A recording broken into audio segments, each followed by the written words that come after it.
Welcome to the Startup Grind. Ladies and gentlemen, please join me in welcoming our friend, Fred Schaufeld.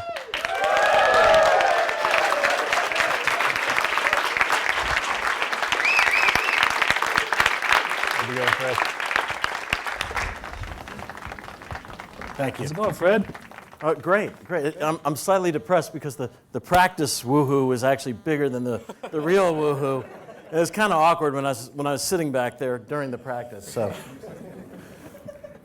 So, well, thank you for being a Startup Grind speaker. Well, actually, I've been working on this to get you for quite some time. So I'm really excited to hear your story. I think your story is a really powerful story. So hopefully we'll have a lot of tweets tonight. So we always like to start off on a personal note. So we'll go way back. Where were you born? Where were you raised? What did your parents do? And perhaps talk about your first entrepreneur experience as a child. I was born in Westbury, Long Island, and at a very young age. Yeah, feel free. That was actually a joke. Just let it out. It's fine. My parents, my real mom and dad were actually partners in a used car business.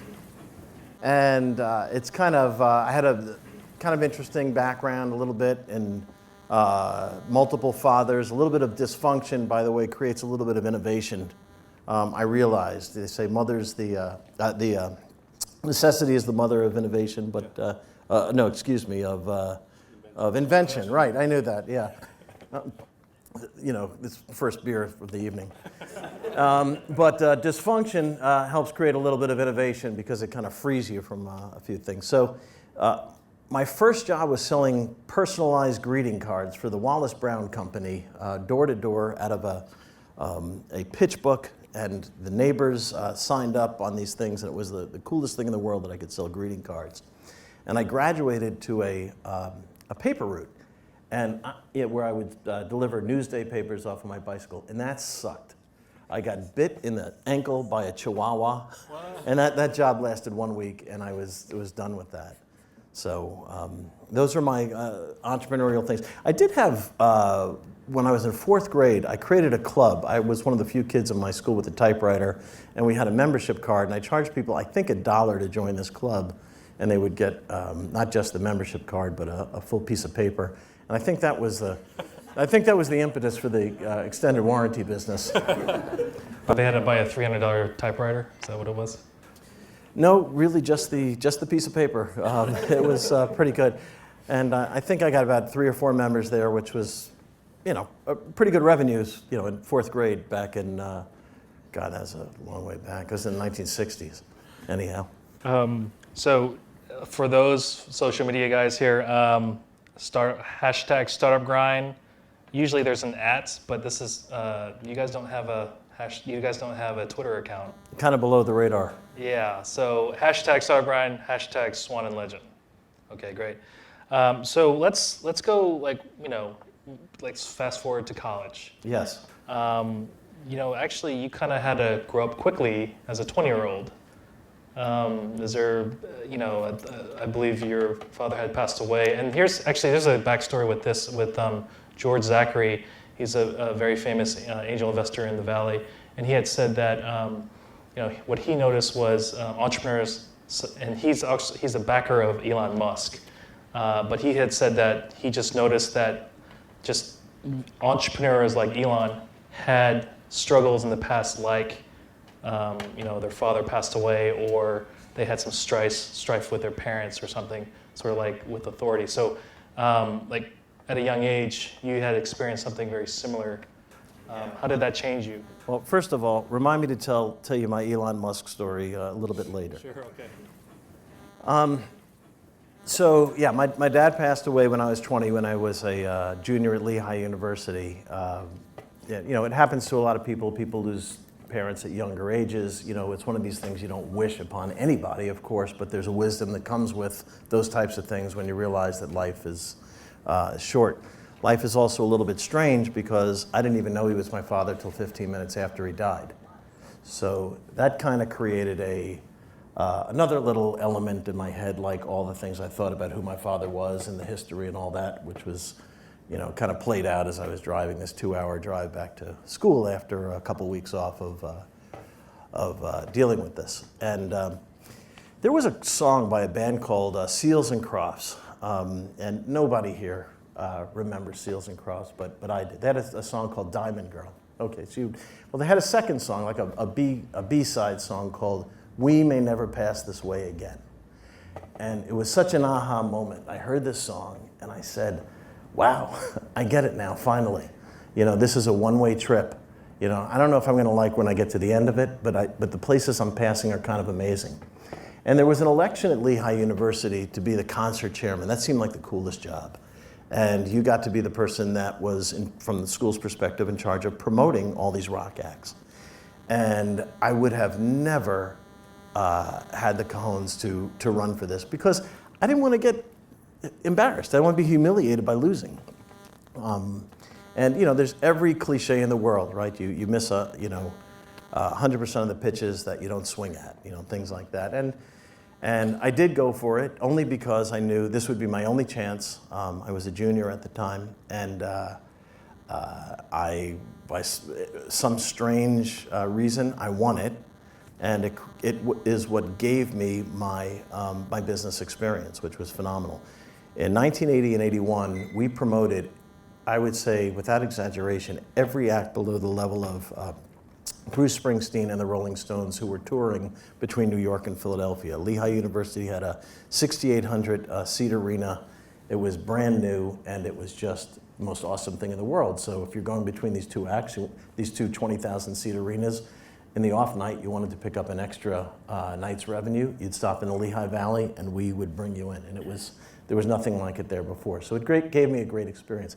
I'd also, just to mention Lehigh University, besides losing my dad, because of my setup and some of the elements, one element I mentioned to you before, my mom went flat broke after my father passed away.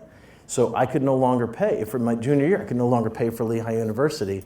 And I hadn't been on financial aid. I hadn't even filled out a financial aid form prior to that. And I went literally crying to a dean who was this boxer guy. He's a tough guy. And he said, well, he goes, Lehigh doesn't kick out seniors.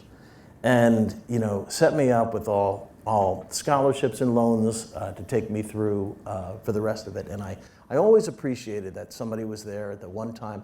Now, I had to speak out. I had to, even, with my quivering voice and all that, I had to go up and speak with them. But I always appreciated that. And, after I paid off the last of the loans and all that, that's when the development office called and said, hey, how about, I said, I paid it off. They said, you didn't pay off anything.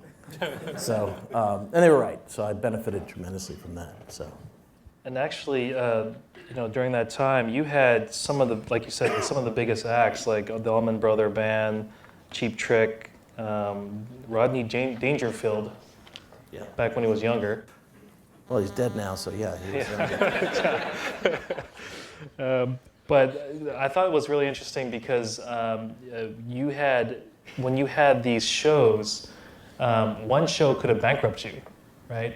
I mean, you had hundreds of thousands of dollars on each show, and if they didn't sell out, then it could have bankrupted you. Like, would you run the business the same way? And that sort of risky business strategy, I guess? So that kind of Big Bang Theory, the first show we did, which was booked by the prior concert chairman, but I got credit for it, was Frank Zappa. And that sold out the arena. He was a big act then. The second one was Journey, who still remains really big. Each one of those could have done that, but as we got more and more shows, and I think we did about 25 shows, which in a college year, it sometimes means almost a show a week. And for people who are my age, they realize these were big acts at the time. As we got more used to it, as we got more knowledge under our belt, the chances of getting bankrupted with each show became less and less. Not only that, we created a reserve. We had some money that came from the kids, the student activities fund, but then, and by the way, most of the prior years, they actually did go bankrupt on the shows. They would do it wrong. But I did find that the shows that we were doing, people had such passion for them, and we marketed them quite well, and that actually created a lot of excitement for me, not just at that time, but even as I look at business today. We look for things that people are passionate about. If people are passionate about what you have enough, and you're kind of straightforward and you give them a good product, the risk goes down. So would I do that type of thing again today? I think because it worked, I probably would. That's not an empirical test, but I probably would. Again, it was one show at a time. The entire life cycle of the business was about 6.5 weeks, and that was it. Actually, that's a really good question. I'll get more into your SWaN and Legend VC fund, but do you look for entrepreneurs who sort of live on the edge like that, where they could literally go bankrupt, next month, or they could be $1 billion company? No, I think they're freaking idiots. All right? Are you kidding me? 1 month? No. Because everything takes longer than you expect, and everything costs more than you think. All right, and a couple of our entrepreneurs are here, so don't even think about that kind of stuff. But I do think of very often we're telling people that we have confidence that they don't have. One, we might have confidence that we do know where they're going to get additional money if things go wrong, and we are often pushing them to go a little bit further, sometimes to narrow the focus. One of the things I found that entrepreneurs do is they sometimes try to go too wide. They're hedging the bet. I used to do the same thing, and people say, "Oh, well, what business are you in?" I'm just kind of well, we got this market over here and this market over here, and knowing that there really was a good market that was kind of straightforward, but it was taking longer than we thought. The relationships weren't coming as easily as we thought, but still believing in the base idea. And I think that in that type of thing, going deeper into the base idea, even though it is more risk, it does take longer. You can convince investors to do that, and those are the businesses that I've seen that have succeeded. Which also, by the way, includes sometimes pivoting the base idea a little bit. But the people who try to come at it as a diversified, multi-line business with 35 things going on, that's the ones who are trying to hedge the bet. I don't think I've seen a lot of success that way. Before I go into the NEW story, I wanted to talk about, just on the same line of what you talked about, but when entrepreneurs come to you and they're all like cocky and they're like, they're very prideful.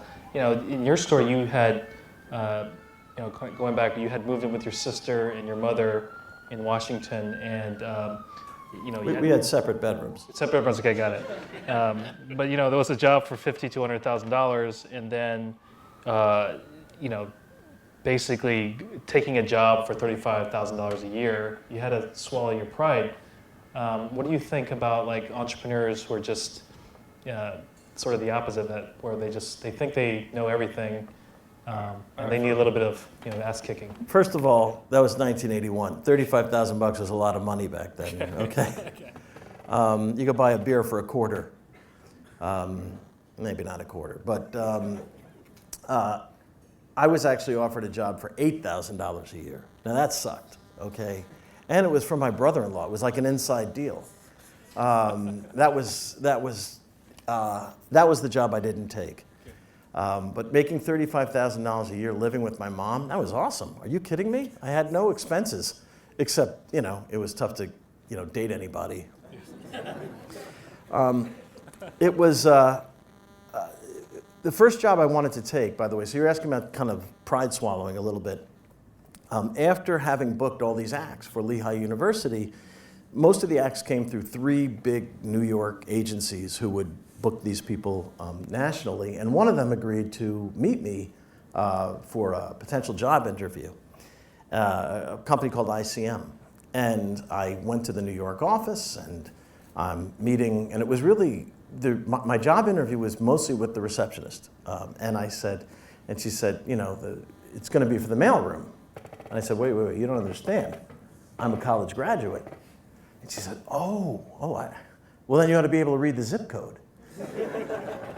And to this day, I don't regret not taking the job because it would have sent my career on a different trajectory. I wouldn't have gone to law school and dropped out of that.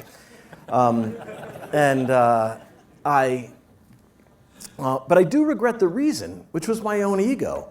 I found out that the leaders in Hollywood, and we have an investment in Hollywood right now, they all started the mailroom.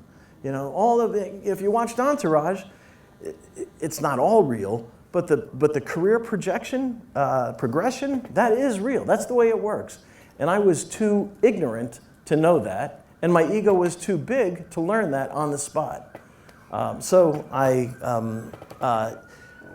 of the things I found in my own business is that ego, you know, between myself and partners, between ourselves and clients and things like that, it kills businesses because you make decisions for bad reasons. So swallowing the ego was a necessary thing. So one last thing, the $35,000, again, I was pretty psyched on that because it was commissions, it was working out well. The tough part is it took me about quite a while of riding around in my car getting doors slammed in my face from a bunch of car dealers before I made, $0,000. I mean, it was really, that was tough. It seemed like a really bad idea at first.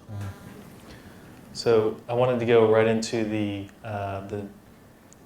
NEW story here. So what was the aha moment when you, your first job, again, was, you learned how to sell car warranty, and then you're thinking, hey, you can probably apply this to consumer electronics business. What was that aha moment to start NEW? You know, I'd like to tell you that I ultimately did see a real big opportunity, and there are certain attributes of that business that are great that I look for today in any kind of business. It had recurring revenue, it was very asset light, and it particularly worked out great for our clients as well as us, and there were things we understood, we were a little ahead of the curve on that. But the real reason why I got into that business is after making $35,000 a year, I went out, by the way, I bought a brand new Fiat Spider. This is like the most awesome car in the world. Got my own apartment, 4100 Mass Avenue, got a studio apartment, enrolled in AU Law School at night, and making payments on the apartment, on the car, on the school, and everything is like really, really looking like pretty good. And during the day out selling these things. And every time I would learn a new law, I'd want to go to try to gain a practical application of this law, and I'd kind of try it out on my own company and say, well, how are they applying to this law? And I'd find that every time I learn a law, these guys are kind of breaking the law. These guys were based in Arizona. And the biggest thing they were doing, and you guys may catch on to this a little bit, it was fundamentally an insurance business. A customer would pay a car dealer, would pay me, I'd take the money and send it to Arizona, and then when the claims came and the transmission broke down, it's supposed to all work in reverse. Except it wasn't really working in reverse because the guy in Arizona who was supposed to be giving the money over to the insurance company wasn't. And based on things I was learning in law school, I was able to audit my own company and found out they weren't upstreaming the money. It made me the front man for the Washington, D.C. front man, me, a person who wanted to become a lawyer in this town, and I had a lot of respect for lawyers back then. Oh, did I say that? That might have been the Tourette's jumping out. Anyhow, no, I had, and you knew that integrity was important in law, and I realized I was kind of the front man for a Bernie Madoff type of operation, literally. I had dreams of car dealers that a bunch of the car dealers that I did business with were Iranian expats that had left when the Shah had come in, and they were on 10th Street in Arlington. I had dreams of them chasing me down 10th Street with tire irons when they found out that this was a big fraud. So I had to go out to Arizona, actually to San Diego, to see where the money wasn't showing up. I was supposed to go to the INA insurance company, and while so what I was really trying to do was to save my own skin. Because my father had died and I'd gone through all this stuff, this kind of thing didn't really freak me out quite as much as it may have. And I mean, it freaked me out, but not as badly as it probably would have had I not been through these bad experiences.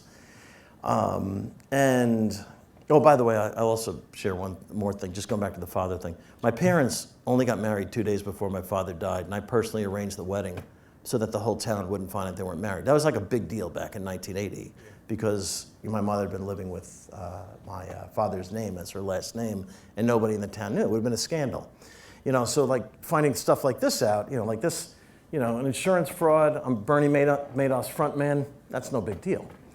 So I go up and I meet a company called Kelley Blue Book. And Kelley Blue Book had the same type of program. They had an insurance company behind it. And I set up an arrangement where we basically overcharged for the insurance with a credible A-plus rated insurance company, and with the single purpose that the money would then slowly fill. I knew it was going to be a couple of years before this company went out of business. They were fundamentally a pyramid operation, but I saw it happening. It took approximately 1 year for them to go out of business, where we overfilled the coffers and took this extra commission this extra price that I was charging so that we would actually pay for past mistakes in the future. It's called cash flow underwriting. It's not really a great thing to do, but it's something you do in a troubled situation like that. And I went to every car dealer, and I was so young that they actually believed me, and I confessed 100% what was going on, and it took 60 days before the company I was working for, effectively the mafia, but a little bit stupider than the mafia, before they realized I was in direct competition with them and I had diverted the money. And God knows, the number of laws I probably broke in doing this whole thing. And while this whole thing was going on, my sister asked me to go out and buy a vinyl video disc player for my niece. And the guy at Montgomery Ward asked me if I want to buy an extended warranty on it. So the product did exist, and I said, my God, you can sell these on these products? By the way, there's one of two things that happened. And the second thing that happened is I had a VCR player, and they used to always tell you these really, it's a very, very delicate piece of equipment, and you have to treat it a certain way, and there's all these kinds of calibrations and things you had to do to make sure that it worked perfectly. They're very, very touchy. Well, mine had roaches in it, so I took a can of Raid and I sprayed it all over the heads and everything. The thing worked fine, so I said, this is a pretty good risk. So those are my ideas in how to bring that business to the consumer side. I saw the Montgomery Ward people didn't know what they were doing. I took a look and saw what else was in the marketplace, and I realized that every extended warranty at the company at the time in the non-automotive, in the consumer products business, was running the same kind of cash flow underwriting scam that the car warranty company that I was working for was really running, with the sole exception, all right, that they weren't representing that they were giving money to insurance companies. They were actually representing that they were taking it and stealing it and going and buying expensive cars for themselves, which was interesting. By the way, I've seen that business plan since.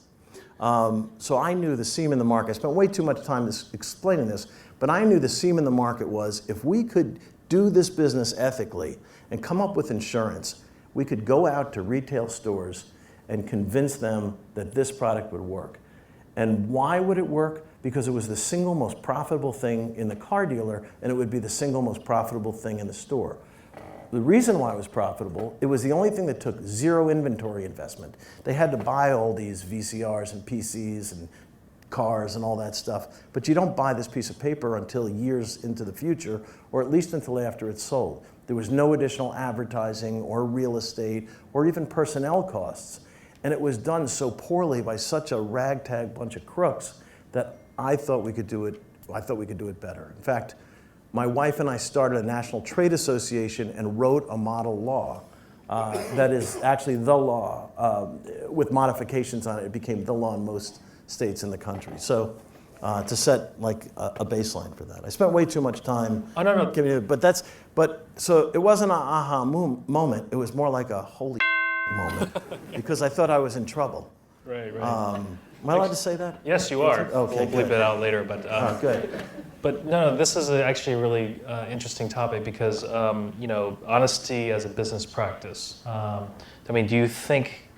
You see all these businesses out there and little shady practices, but like, what's the benefit for being honest as a startup, as an entrepreneur? Does it like the Sunlight Foundation, they say it makes government more efficient, right? And it's basically because of the sunlight, it disinfects any kind of corruption because they're trying to find the best idea will always win.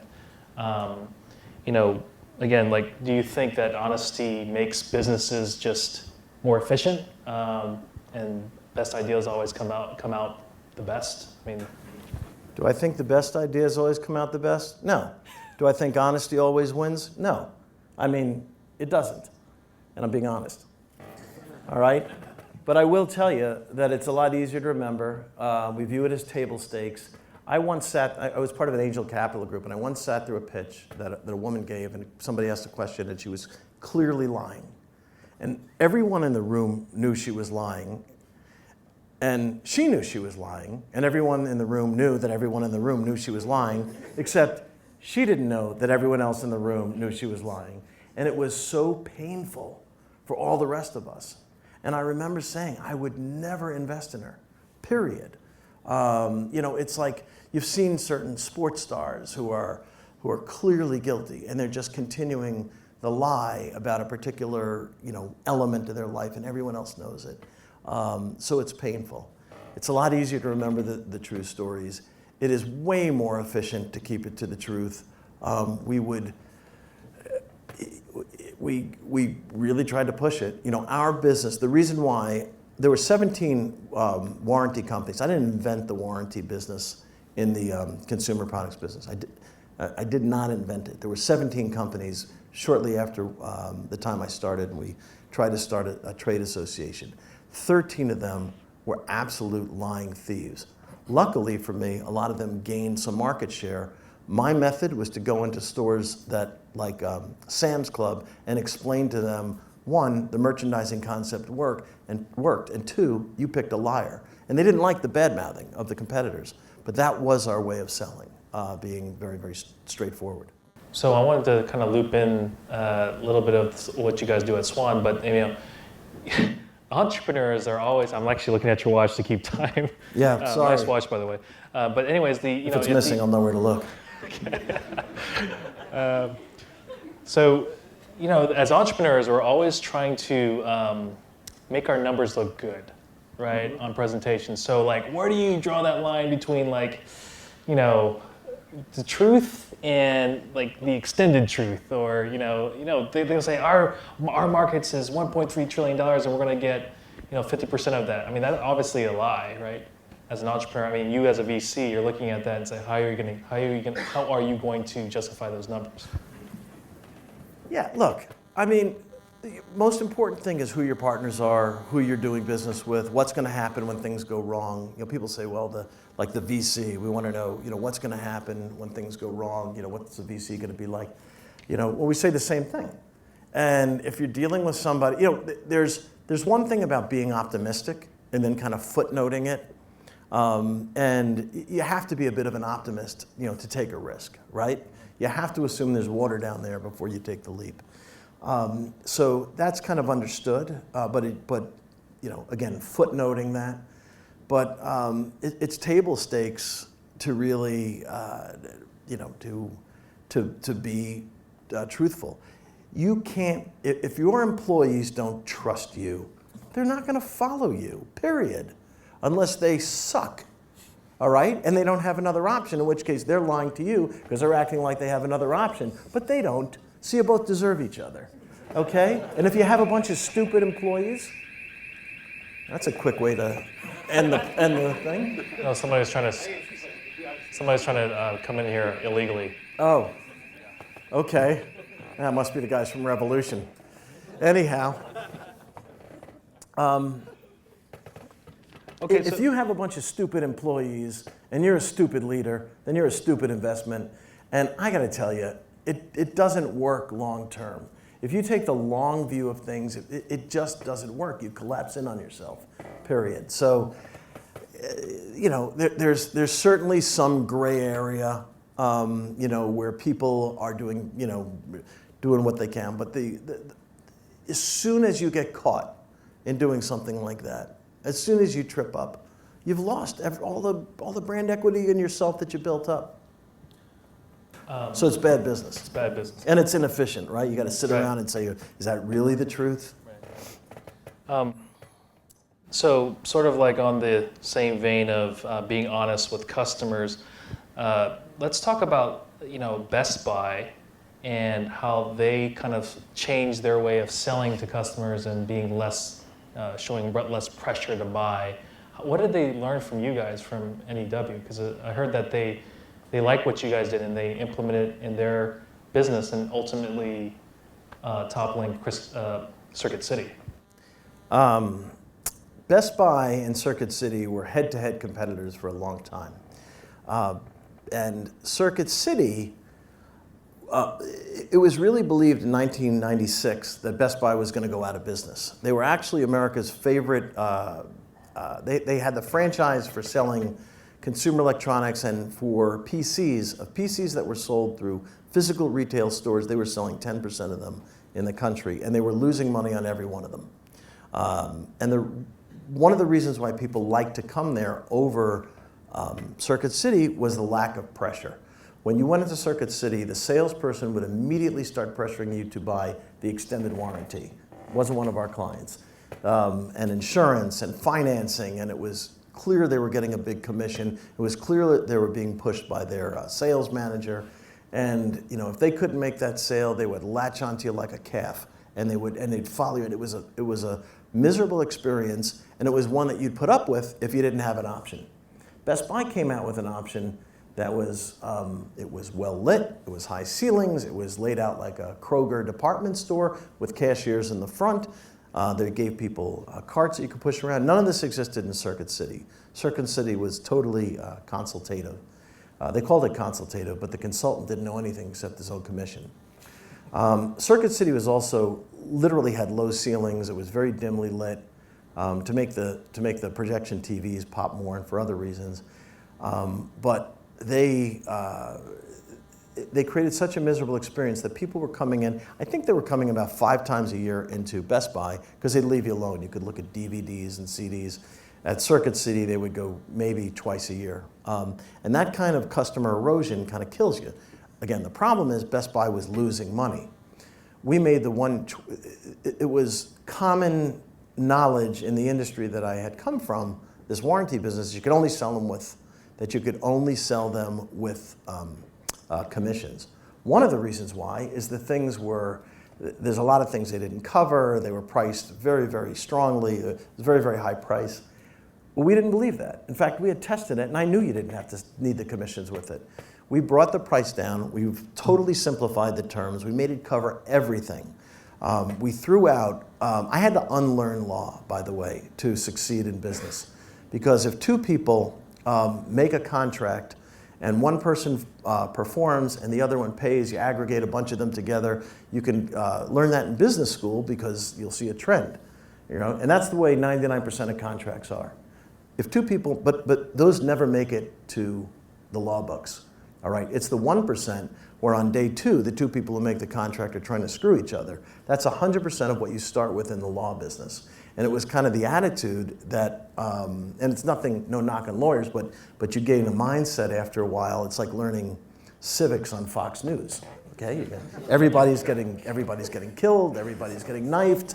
If you're not getting knifed, you're getting hit by a drive. I mean, it's like, even though the percentages may be lower than ever that's happening, I'm ducking around when I'm filling up my car with gas now because I'm just waiting, for the bullets to come flying. Because, that's the attitude that we took, partly because of me when I first wrote these contracts, which were insurance contracts. And I had to unlearn that, and because it's the most consumer unfriendly attitude you could take. We took a different type of attitude after I heard a guy named Stu Leonard speak, and he was featured in a book called In Search of Excellence. Stu Leonard told a story. I'm not out of time yet, right, Mike? Oh, no, you have because you're not going to pull another alarm again, are you? All right, Stu Leonard had a dairy up in New England. A woman came in and she goes, this milk smells awful. It's bad. And he takes the milk in the store and he smells it. He goes, milk's fine. She goes, this milk is sour. Right, that was a New England accent, okay? But obviously it wasn't so good then. It's not so good now. But he's arguing with her. People are watching the argument. He's explaining his fine. She goes, I want my $1 back. And he goes, fine. Finally, he reaches into his pocket and he gives her the $1. And after he was done with this whole transaction, and she holds up the $1 and she goes, and I'm never coming back to your store. And he said, I realized a few things. all right? From the moment she came into the store, she was convinced the milk was bad. She was going to get her money back. She was going to get that refund. That was going to happen. But here's the things that didn't have to happen. I didn't have to alienate her. I didn't have to, alienate all the other people in the store who were watching this transaction, seeing me argue with this customer over what she was positive about. And, I'm out the milk. I'm out the goodwill of all the other customers. I'm permanently out this one customer, and I'm out $1. Okay? The $1 I was out from the moment she came in the store, period. But the rest of it, we could have fixed. That was the aha moment to fix NEW and to make it like the business that it became. We said, if the customer thinks it should be covered, from the brochures, from the body language, if it is near the expiration date. We used to have an expiration date, then we had a hidden expiration date that went out months in advance, all right? We would cover it.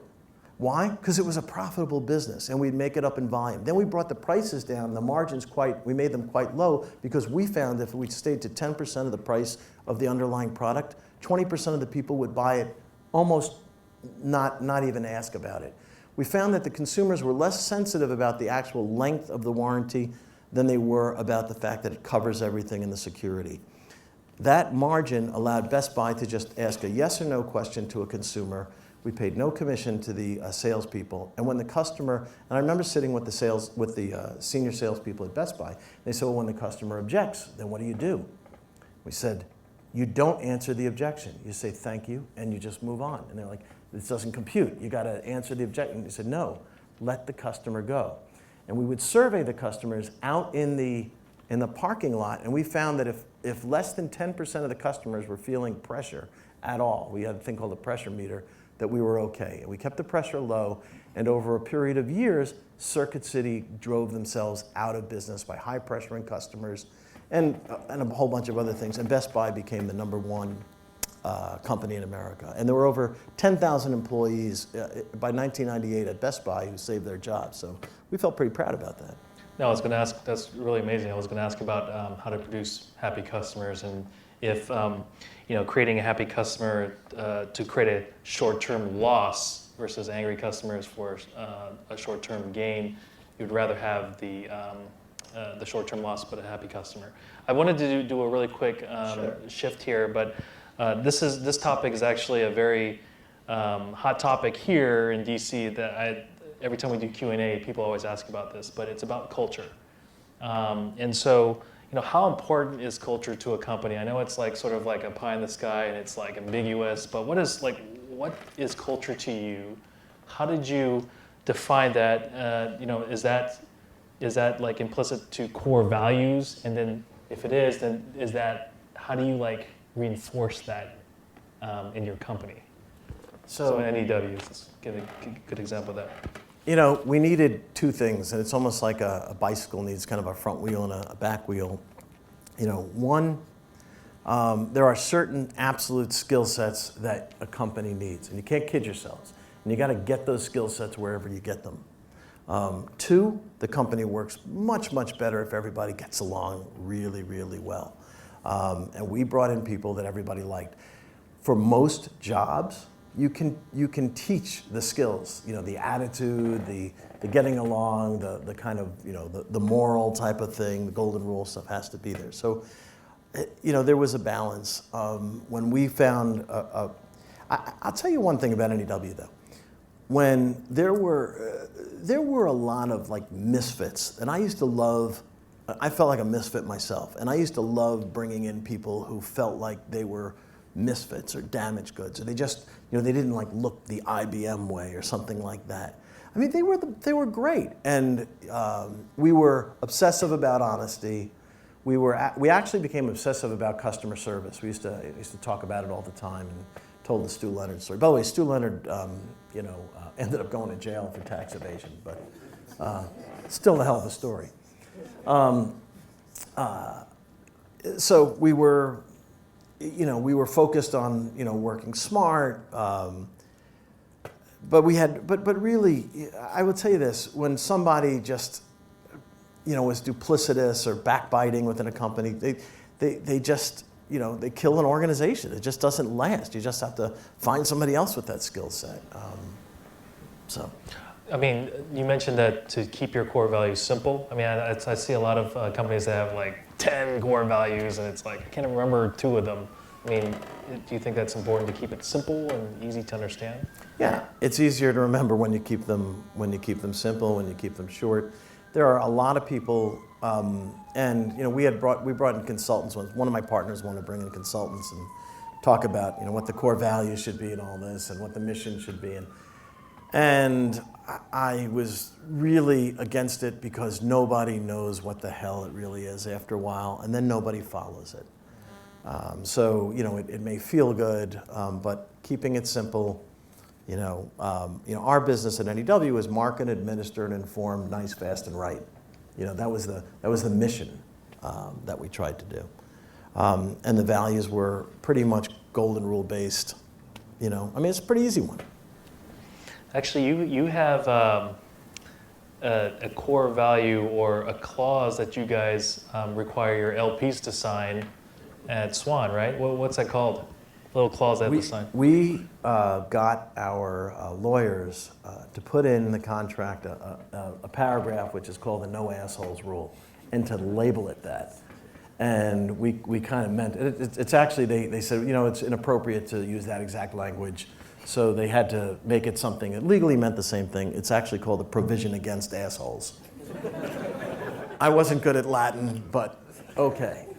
And simply, you're going to spend all day with people. You want to be with people who you want to be with. You spend more of your waking hours with the people who you're working with. Literally more than your kids, more than your spouse. More than your significant other. And, this is who you're spending your waking hours with. If you're miserable 5 days a week, so that you can enjoy 2, those economics never work out. And we knew that. And the same thing applies with our LPs. Our LPs, their job is that most of them are local CEOs and who have been successful, and they grab an oar and help out a little bit. So we want people we want to be with. Also, because things don't always go perfectly, we want people who will imply good intent, and we will imply good intent with them, because it's a lot easier to fix issues. And honesty. Did I mention honesty? Yes, you did. Oh, good. So you do apply this no assholes rule to entrepreneurs when you invest in startups? Yeah, we make exceptions. Okay. So actually, yes, we do apply it. Yes. So so my next question is, here's an entrepreneur. This a room full of entrepreneurs, and they're looking for money. You have a VC fund, $300 million. You've invested in many notable companies, including Optoro, CustomInk, Framebridge, Kind, Quad Learning, Real-Time Cases. So what are the real requirements? You didn't mention UrbanStems. Oh, UrbanStems. Well, I was going to give you the opportunity to... Let's give myself flowers? Yeah, by the way, they are from UrbanStems here. I guess, is the founder here? Yeah, Ajay, right over there. Okay, there you go. These are badass. That's good. But it's cool. If you... It's my wife's birthday tomorrow. Wow. Just save them. Okay, so the requirements. You didn't mention anonymous content, Mr. Robot. Well, I will talk about good, it. Okay. There's so much to cover here, so we won't have time for Q&A, so we're just going to go through these questions. But I didn't tweet it to you, I realized that, but I did. Okay. The requirements for when you want to invest in a startup, what do you look at first? Is it team? Is it the product? Is it the market? What is it in order? So most of and we're a little bit kind of two-tiered, and in that we deal with mostly later stage type of things that really are somewhat referenced in as we're talking with them. Somebody says they're good folks, which I guess would mean it's the team. The team is everything. First and foremost, that's the table stakes. A great idea with a crappy team, I will never invest in, because all of a sudden you find there's a competitor that you didn't anticipate, something about the market that you didn't plan on. The very nature of a startup is surprise after surprise after surprise. and who you're in the foxhole with and what you're going to do when the next surprise comes along is going to have everything to do with who the team is. So, it's team and, product market fit, all those kind of things, have to be compelling. There's got to be, you really need to have big margins because people make mistakes. Things are not anticipated. Things do take longer than you thought about. In our particular case, we look for things that we think consumers, from the product side, that we think consumers, and we understand consumer a bit more than other aspects, that we think they're going to get passionate about, like stupid passionate about, because that also lets you make mistakes. Part of the things that we look for in a team is combining the consumer's passion into building a brand. And what's a brand? A brand is a promise that one organization is making to a mass of people, and because the people at the top are really, really good, they're going to keep fulfilling that promise. They're going to keep communicating that promise, and the brand is going to actually take on a life of its own and keep the product from being commoditized with or without a patent. And that's a huge deal. Kind, for example, has built a brand and they stick true to it. They can stick that brand on a lot of other stuff that they don't. And they're very, very focused on that. And that actually emanated out of a charitable business originally. Anyhow, actually, people first. So I'd like to talk about your charitable activities, your philanthropic activities. What do you need? You're asking personally me how much I need? No, but you have Fight for Children and One Voice Movement, and then you have the Schaufeld Family Heart Center. Why in those particular funds or those charitable organizations? Well, first of all, the scholarship program goes back to the high school I originally went to, Westbury, New York, which is, hopefully there's nobody here from the Westbury Chamber of Commerce, was really a crappy high school, okay? And there's just wonderful kids that come out of this place, and we have this kind of enveloping type of scholarship program that, and I was looking for kids that had something, kids that can handle college, but not necessarily the valedictorian who had something in their life beyond their control happen. And we now have 26 kids. We just had 19 come down for a retreat, and we have a couple social workers who work with them besides, the college scholarship program. So that's like the greatest thing in the world, and they're just beautiful kids. And the funny thing is, some of the kids don't. You get to a certain point where you think, well, maybe there's like a particular artist, and you say, well, finishing the degree in college isn't really the most important thing. It's doing what she's passionate about, but having the ability to get to that next platform for her. And anyway, so it's an offbeat kind of scholarship program. The heart program, my sister-in-law had a heart attack out in Loudoun County. Her heart actually stopped, and there was no heart center, nothing to deal with out there, and it felt very, very strongly that Inova had to do something out there. And I was able to get her to kick into it also, which was save some money. She did get better, but they had to take her by helicopter to Fairfax Hospital, which by drive would have been an hour from where we were. And as it turned out, my partner, Tony Nader, who's the N in SWaN, is the incoming chair of Inova now. So it's I knew it was if you want to buy, and they got all this machinery in the Schaufeld Family Heart Center in Loudoun County. Like, if you want to buy machinery to help your heart, best thing to buy is like a treadmill. Okay, that's by far the best. But if that doesn't work out, then you got all this other stuff. So. So I wanted to get into. Wait, I just got to drop just one thing. So One Voice, and I'm sorry about this. One Voice was created to create peace between Israelis and Palestinians.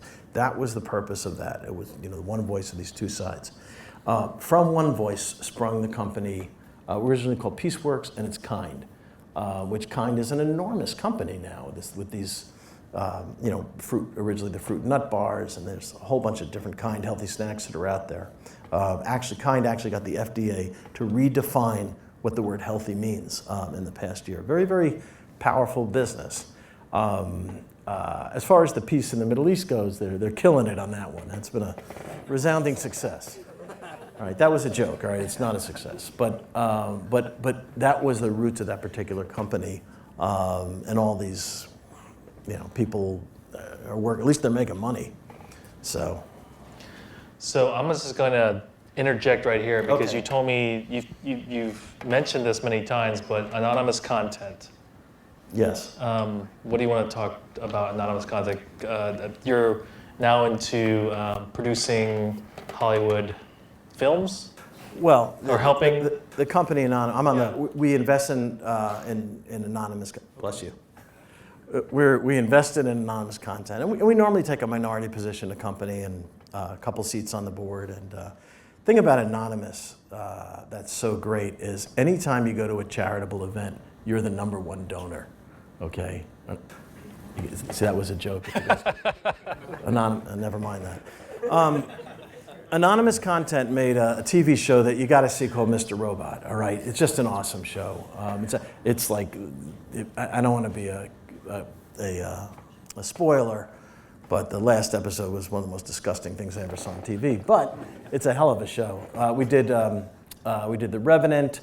We did Spotlight, won the Academy Award for Best Picture. We did. True Detective. Unfortunately, we also did season 2 of True Detective. But and The Nick, which is President Obama's favorite TV show, and a whole bunch of others. I mean, I have to think that I have the ability to work with a Hollywood company is the weirdest thing in the world. But the attributes of that company and the things that company faces are the same things that every other company faces. The problems that they had were the mundane level problems. The talent, the creativity. They are like nobody else out there. But the things that hold it back are the same exact ego issues, mundane HR issues, things like that, accounting. And we were able to, we get super involved with these companies when we invest. So that's a lot of fun. Okay. You want to be in a movie? Sure. There we go. I'm in the movie right there. Hi. Hi, Mom. I have zero. I have as much chance of getting you to be point guard with the Wizards. Did you meet Leo DiCaprio for Revenant? Revenant. No. Okay. But I did Pretty fly. But I did fly cross country with Kate Winslet and her husband Ned Rock and Roll, who is and that is his official name, and who is Richard Branson's nephew. So I want to do another quick change here because I told Jake that I would mention one of your investments. So I want to talk about DC Tech. DC Tech. So DC Tech. Any companies or startups here? Like, what is the advantage of starting a company here in DC? And what makes it better than Silicon Valley and New York? And then follow-up question is, what do you think is your best investment of a DC tech startup here? So let's, first of all, I think DC is just a great town because it's a big little town. First of all, there are a lot of really bright people in DC.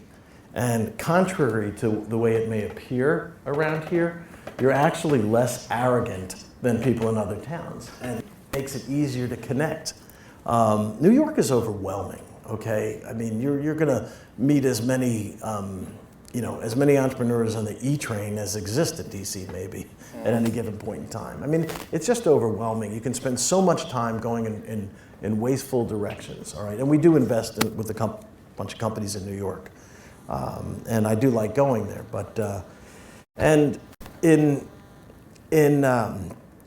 California, and we do LA and the Valley, San Francisco area, there's so many people there that have the issue, the negative, and there's a lot of positives there, and we invest with Ron Conway out there, but the negative is that there's such an incredible sense of entitlement that people have who are out there, and two, they change with the absolute wind. So there is, there's no shame in failure, but you don't have to go for it all the time. I mean, you can succeed every now and then. You can just and there's just absolute, it's not even shifting sands. These things are built on absolute air.